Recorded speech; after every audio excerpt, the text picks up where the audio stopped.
yung fight day ni JL, yung 14, 'di ba? Tawag dito, matindi rin yung pinagdaanan namin dun kasi 3:00 kami pinapunta dun. Tas 9:30 pa nakalaban si JL. 6 hours. So gutom na kami, alam mo yun. Strategy nila yun. Oh, pwede nga rin eh. Ewan ko, di ko alam ha. Sweet move. Swiss? Sweet Sa Switzerland eh. Switzerland. Sweet smooth. Sweet. So ano, Koy? Andun kayo ng 3:00, walang pagkain? Walang pagkain. Na binigay o ano? Wala. Sabagay si JL bawal naman talaga kumain eh. Dahil lalaban siya, di ba? Kahit ganun pa katagal? Si Kika nga, nag-chicken dyan.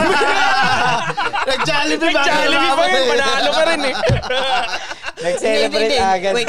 Sa tingin ko hindi naman bawal kumain, pero mas magandang hindi kumain eh. Mas gutom sa laban, no? Oo. Nang ganun katagal?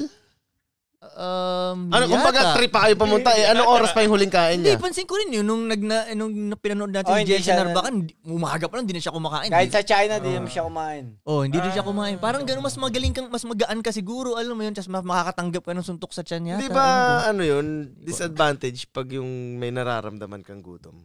Sa tanong ko lang Hindi, ewan ko tula. Kasi pag matakaw ka siguro. Hindi, kahit naman di ka matao, nagugutom ka na eh.